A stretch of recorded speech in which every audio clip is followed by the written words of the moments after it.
Olá, amigos, internautas. Este é o Washington Fora de Horas, em direto desde a zona de Washington, mais precisamente na vizinhança em Fairfax. Convosco está nesta manhã de quinta-feira, 6 de agosto de 2020. Ana Guedes, nós vamos hoje ter aqui muita informação. Vamos falar ainda das explosões em Beirute e, de alguma forma, uma certa ligação a Moçambique. Falaremos também de um ano do Acordo de Paz de Maputo e falaremos também da vigília dos jornalistas na Guiné-Bissau, isto a propósito do ataque e do vandalismo feito nas instalações da Rádio Capital FM. Portanto, vamos começar no Líbano. Esta é a notícia internacional do dia, dos últimos dias. Os investigadores procuram no destruído porto de Beirute pistas que os conduzam a identificar a causa das explosões que destruíram parte da capital libanesa, enquanto o governo ordenou detenções domiciliárias de dirigentes portuários suspeitos de negligência. Os investigadores querem perceber por que 2.750 toneladas de nitrato de amónia estiveram armazenadas durante pelo menos 6 anos, sem nada ter sido feito a este respeito. Apesar de alguns avisos terem sido feitos quanto à sua presença potencial explosiva. As duas explosões consecutivas no porto de Beirute mataram pelo menos 113 pessoas, referiam-se cerca de 4.000 outras, mas afirma-se há dezenas de pessoas desaparecidas. Os hospitais estão superlotados e muitos deles acabaram por ter que encerrar, uma vez que não tinham capacidade para responder às necessidades.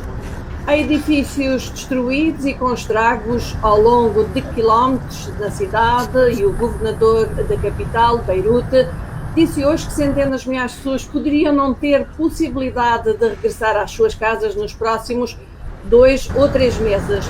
Esta foi a pior e mais destrutiva explosão no Líbano, país que tem uma história cheia de destruição, com uma guerra civil entre 1975 e 1990, tem também um conflito com Israel e ocasionais ataques terroristas. A alimentar a especulação que a negligência pode ter sido a causa do acidente, uma carta oficial a circular hoje na internet mostra que o chefe do Departamento das Alfândegas tinha avisado repetidamente ao longo dos anos que o imenso estoque de nitrato de amónio arrumado no armazém no Porto era um perigo e solicitava uma decisão quanto à sua remoção. A carga de nitrato de amónio estava no Porto desde que tinha sido confiscado dentro de um navio, isto em 2013. Suspeita-se que explodiu depois de um incêndio ter começado nas proximidades. O nitrato de amónio é usado principalmente como fertilizante químico para uso agrícola, mas também diz-se pode ser usado para fazer a composição, aliás, de alguns explosivos para uso civil. E aqui é que entra Moçambique, numa história ainda pouco clara, apareceu mencionada em alguma imprensa internacional relativamente às violentas explosões no porto de Beirute e que deverão ter tido origem, como já dissemos, a materiais explosivos e nitrato de amónio que foram confiscados e armazenados no aeroporto, no armazém do aeroporto da capital libanesa desde há vários anos. A Associated Press teria deduzido ontem, com base nos cadastros, aliás, de navios e nos calendários portuários, que em 2013 o navio que transportava 2.750 toneladas de nitrato de amónio e que ia a caminho do porto moçambicano da Beira teria tido problemas mecânicos que o forçaram a parar no porto libanês, onde a mercadoria teria sido confiscada e armazenada, e ali ficou durante anos.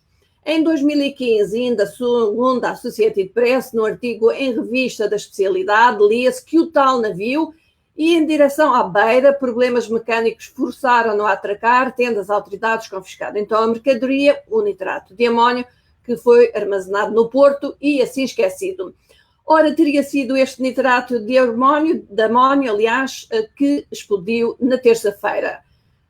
Mas a Cornadel, que é a empresa que gera o Porto da Beira, disse à agência portuguesa de notícias que nunca fora notificada sobre a operação de um navio com 2.750 toneladas de nitrato de amónio com destino a Moçambique, carga que teria então provocado explosões no Líbano. O Ministério dos Transportes e Comunicações moçambicano disse à Lusa não ter tido em 2013 qualquer informação sobre um tal navio e uma tal carga. De recordar que as duas fortes explosões sucessivas na terça-feira, que sacudiram Beirute, causaram mais de uma centena de mortos, mais de 4.000 feridos e há centenas de pessoas desaparecidas.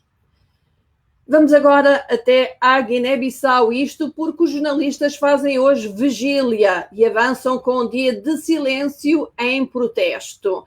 Uma vigília com a presença de dezenas de jornalistas em frente à sede da Rádio Capital FM em Bissau marcou o início da campanha Zero, anunciada pelo Sindicato dos Jornalistas e dos Profissionais da Comunicação Social na Guiné-Bissau, como forma de protesto contra o assalto às instalações daquela rádio privada a 26 de julho.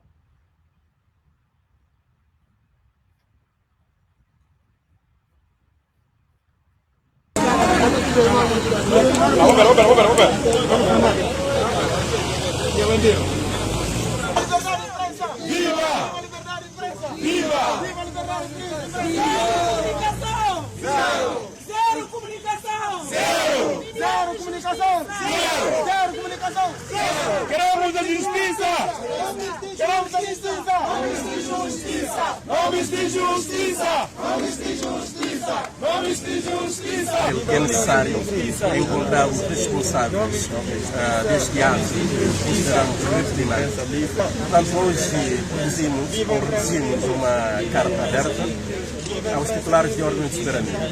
Neste caso, o Presidente da República, o Presidente da Assembleia Nacional Popular, o Governo e também o Supremo Tribunal de Justiça. Incluímos Vários meios de informação da comunicação social aderiram à iniciativa do Dia do Silêncio, que é hoje, durante a qual não veiculam qualquer tipo de notícias, reportagens ou programas.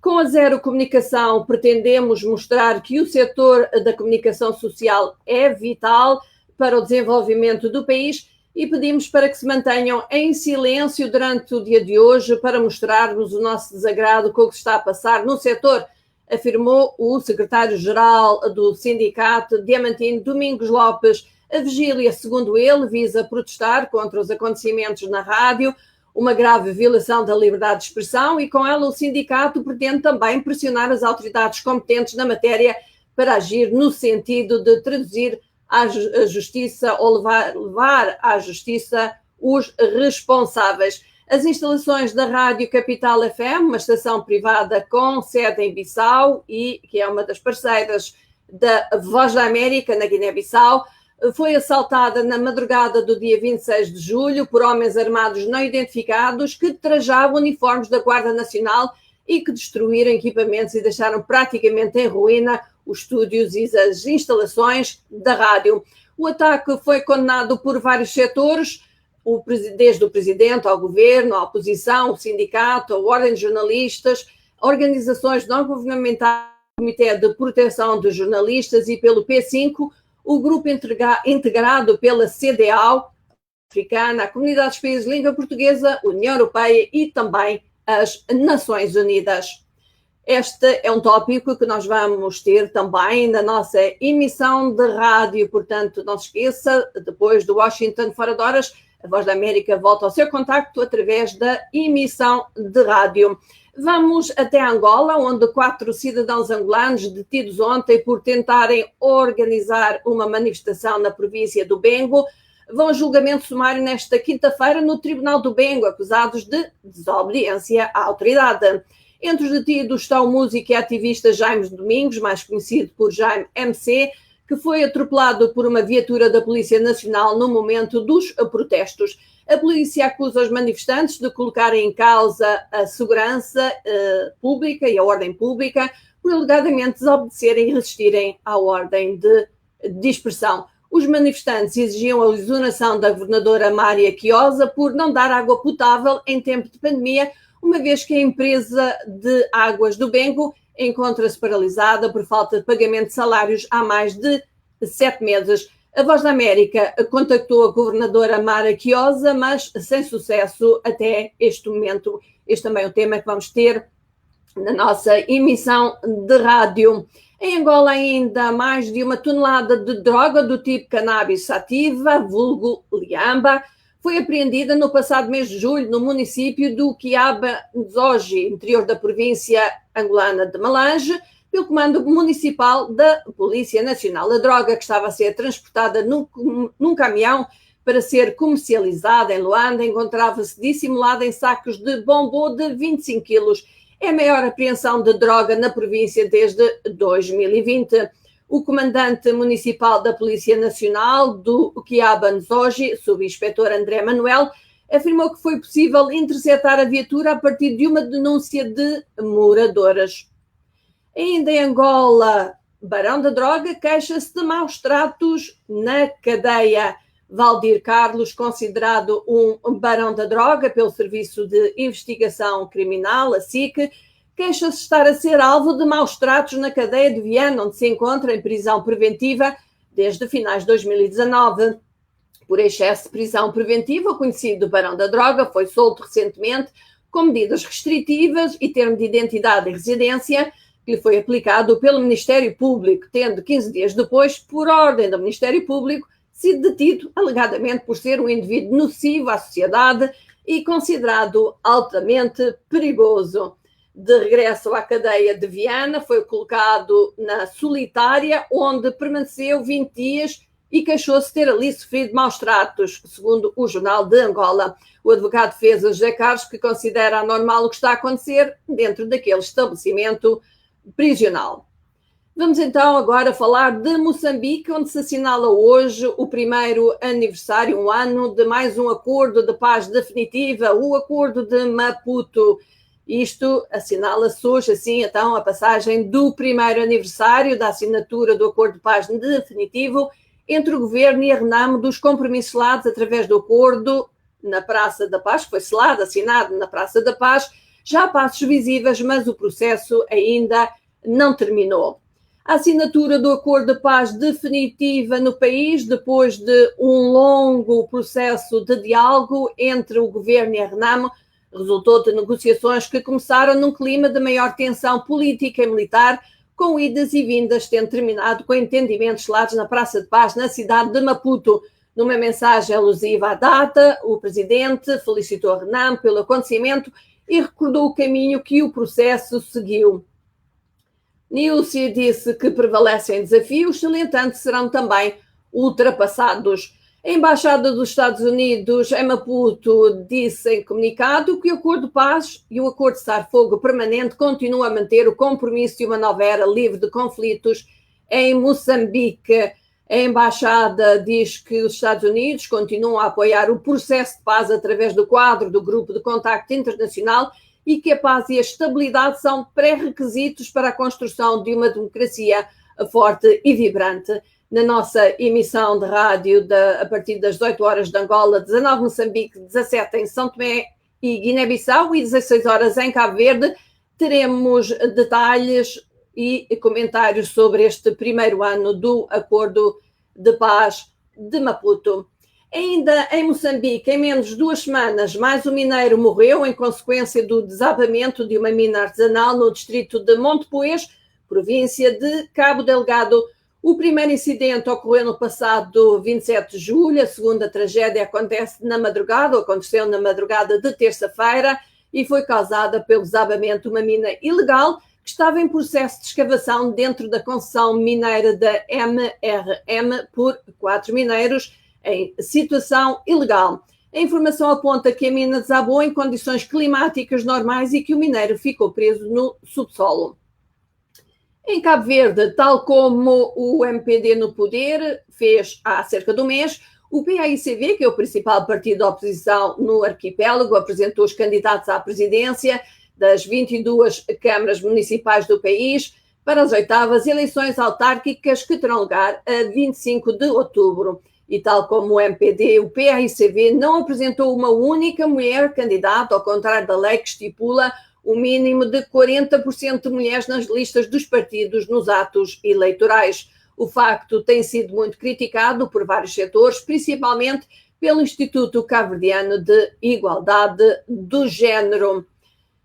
O médico e antigo colaborador da Voz da América, João Soares, que muitos dos nossos ouvintes deverão estar recordados, fizemos com ele durante muitos anos a saúde, é candidato no seu município natal, o Tarrafal de São Nicolau. Ainda em Cabo Verde, continua a ser o país africano de língua portuguesa com mais casos de Covid-19, mas segundo os dados revelados é aquele que realiza também mais testes, praticamente a todos os que tenham qualquer sintoma. O país registrou ontem mais uma morte, no total foram registrados mais 30 casos, elevando o total para 2.689 casos de coronavírus, dos quais 705 são ainda ativos e estão a ser seguidos. O país tem 419 pessoas em quarentena. Angola anunciou ontem mais 3 mortos, sendo lusófono em África com mais vítimas mortais, tem agora 62. Foram registrados mais 51 casos, aumentando o total para 1.395. A Guiné-Bissau, que atualizou os casos há 2 dias, registra 2.032 casos, 27 óbitos. Moçambique tem 2.079 casos e 15 mortos. E São Tomé e Príncipe, 875 casos e 15 mortos. E antes de continuarmos a falar aqui de Covid-19, vamos saber o que é que o diretor do Centro de Prevenção e Controle de Doenças de África diz. Vamos aqui dar os nossos olás aos nossos amigos que estão connosco. O Félix Quintas está em Luanda, diz boa tarde, boa tarde, Félix, e boa tarde também para todos os nossos amigos internautas. Estamos também com Dom Pinto Sanhá, ele está na Guiné-Bissau, em Bissau, um abraço. Também nos pode dizer se por acaso assistiu a esta vigília ou está a assistir ainda a esta vigília dos jornalistas em frente à estação de rádio Capital FM. Temos o Guindon Wilson, está em Teta, Moçambique, esperamos que não esteja muito calor, não está aqui nesta área, calor e muita umidade. Temos também connosco o Domingos Jusse, que diz boa tarde, Ana Guedes, boa tarde, os seus colaboradores que já há 4 meses fora do estúdio, mas a informação não nos falta, exatamente isso. Estamos aqui todos os dias, 30 minutos, segunda a sexta, com notícias e informação.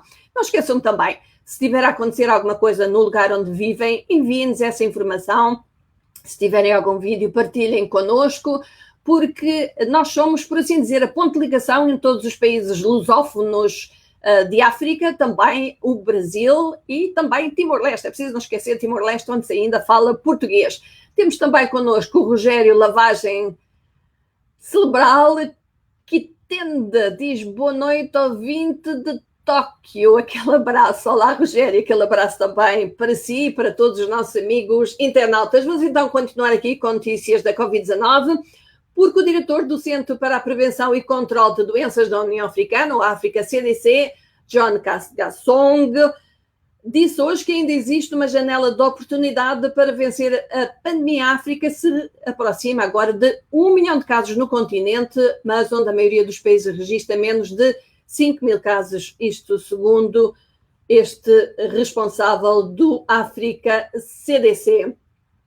A maioria dos casos registrados em África continuam concentrados em 5 países. A África do Sul tem 53% de todos os casos no continente, segue-se o Egito com 10%, a Nigéria tem quase 5% dos casos, o Ghana 4%, a Argélia tem 3,3%. Entretanto, uma equipa de especialistas da OMS está na África do Sul para ajudar o país a controlar o rápido aumento nos casos de coronavírus. São 43 os especialistas que ali estão para apoiar a equipa de resposta ao Covid-19. A equipa de surtos da OMS vai observar primeiro o trabalho do Departamento de Saúde da África do Sul, antes de prestar apoio especial às áreas mais afetadas, que inclui o Cabo Oriental, o Estado Livre, Gauteng, KwaZulu-Natal e Mpumalanga.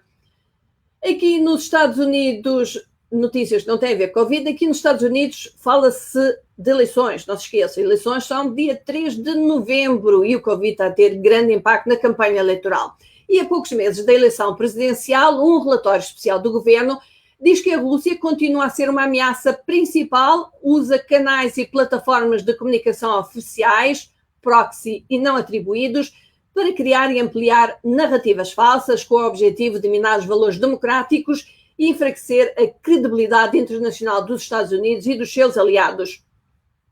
A equipa do Departamento de Estado expôs táticas da Rússia de espalhar a desinformação por meio de comunicações oficiais do governo, mensagens globais financiadas pelo Estado chinês, pelo Estado russo, quero eu dizer, cultivo de fontes proxy, armamento nas mídias sociais, portanto, o uso das plataformas das mídias sociais e desinformação ativada por cibernética. O relatório diz, todavia, que a China usa os mesmos estratagemas da Rússia, sites e canais para promover desinformação e propaganda com o objetivo de minar as normas democráticas, pelo que os Estados Unidos ofereceram ontem recompensa de até 10 milhões de dólares por informações que levam à identificação ou localização de qualquer indivíduo que trabalhe com ou para o governo estrangeiro cujo objetivo seja de interferir nas eleições dos Estados Unidos por meio de determinadas atividades cibernéticas ilegais. Portanto, as eleições aqui nos Estados Unidos têm lugar no dia 3 de novembro.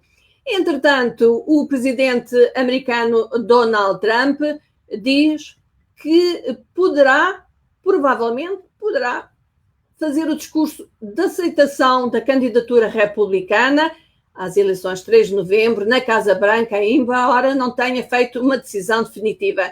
Aparentemente, os seus conselheiros estão a trabalhar nisso. Estamos a pensar nisso, estamos a pensar em fazê-lo na Casa Branca, afirmou Trump em entrevista à emissora Fox News, acrescentando que seria a opção mais fácil, seria de longe a mais barata do ponto de vista do país. O Partido Democrata, entretanto, cancelou a sua convenção presidencial e disse que o seu candidato não irá estar presente em pessoa na convenção, aceitará a partir da sua casa em Delaware. O Partido Democrata cancelou a sua convenção presencial devido à pandemia do novo coronavírus. Nas últimas semanas tem uma média de 1.000 mortos por dia. A convenção será completamente online de 17 a 20 de agosto. Os Estados Unidos estão a pressionar a prorrogação do embargo internacional de armas ao Irão por meio de um segundo projeto de resolução do Conselho de Segurança da ONU, apesar de que alguns diplomatas dizem que parece faltar entusiasmo para aprovar a resolução entre os seus 15 membros.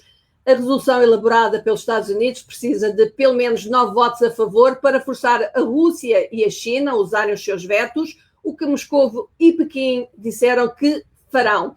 Alguns diplomatas questionam, no entanto, se Washington pode até mesmo garantir esses 9 votos.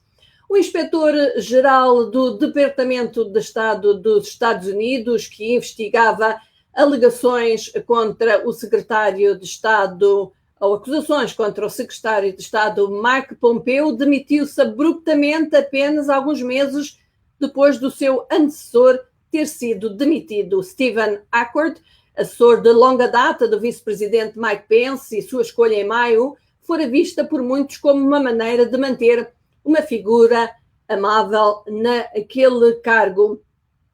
O presidente Donald Trump demitiu o antecessor, Steve Linick, em maio, por sugestão de Pompeo, enquanto estava a ser investigado. Linick também estava a investigar alegações de que Pompeo abusou do seu poder, vendeu armas a países árabes, ultrapassando a necessidade do Congresso aprovar, e que pediu também a um funcionário do Departamento de Estado que fizesse recados pessoais para ele. Em um momento em que outros ramos do governo dos Estados Unidos permanecem relativamente impopulares, a aprovação pública do Supremo Tribunal está agora no nível mais alto em mais de uma década, isto de acordo com uma nova sondagem da Gallup. 58% dos americanos aprovam a maneira como o Tribunal faz o seu trabalho. Contrariamente, apenas 25% dos americanos aprovam como o Congresso trabalha, enquanto 38% dizem que têm muita confiança na presidência.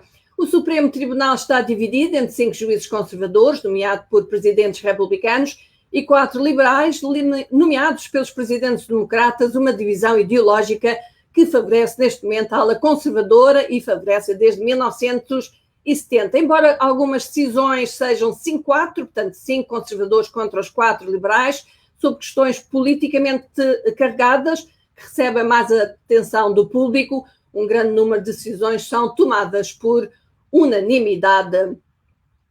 Ainda uma notícia da África relativamente ao Zimbábue. Os Estados Unidos impuseram sanções ao zimbabueano Kudakwashi Taguare, consultor do presidente Emmerson Mnangagwa, acusando o empresário de ser corrupto e ajudar a apoiar o governo do Zimbábue. O Departamento do Tesouro diz que ele usou a sua aproximação ao poder para obter contratos, negócios opacos e, em troca, vendeu vários itens a altos responsáveis do governo, fazendo com isso uma fortuna. A decisão impede qualquer americano de fazer negócio com o visado.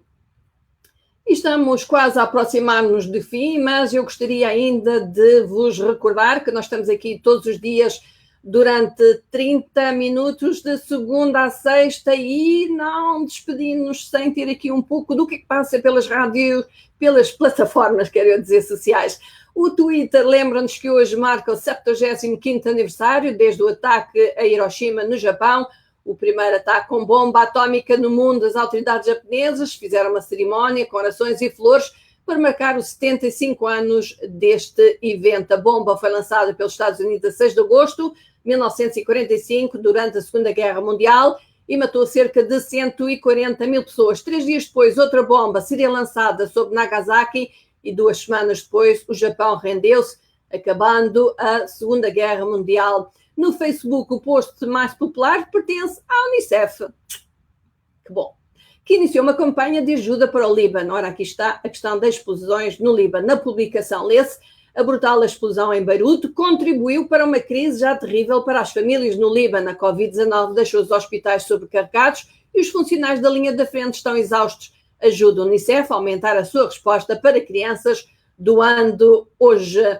Vamos aqui ao Instagram, onde temos Justin Bieber, que segue em terceiro, Kylie Jenner aparece em primeiro, é preciso dizer, e Narendra Modi, que é o primeiro-ministro indiano, é o segundo na lista do Instagram. Mas a gente vai para o Justin Bieber, para o menino rebelde, que com uma foto dele e da esposa, quando foram batizados, obtiveram mais de 3 milhões de gostos para esta foto de demonstração de fé. Vamos agora também dizer que no website da Voz da América vale a pena ler. Há impressões digitais do Estado Islâmico em Cabo Delgado, e isto disse o responsável militar americano. Também a Procuradoria-Geral de Angola recusa a extradição de empresário acusado de corrupção em Espanha. Portanto, 2 artigos que estão trending no Facebook, aliás, no website da Voz da América, www.voaportugues.com. E não se esqueça, sexta-feira, dia de Angola Fala Só. O Angola Fala Só é também o Angola Fala Só alternativo. Nós temos a necessidade de gravá-lo antecipadamente. Ele será gravado hoje, mas até lá gostaríamos de receber as vossas perguntas e os vossos comentários, porque vamos ter ao microfone o jurista e assessor do Executivo de Cabinda, Carlos Veiga. Tema principal: PIM em Cabinda, planos do governo para a descentralização. Portanto, uma oportunidade de falar com alguém que trabalha em Cabinda sobre a situação também ali em Cabinda. O programa, como disse, será gravado, a sua participação é essencial.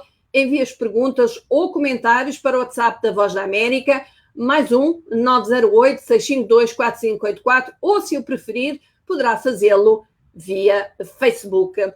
E pronto, vamos então despedir-nos, vamos dizer adeus, até amanhã. A Voz da América voltará então com um novo Washington Fora de Horas, será a vez do João Santa Rita. Até lá, fiquem bem, um abraço para todos. Bye, bye.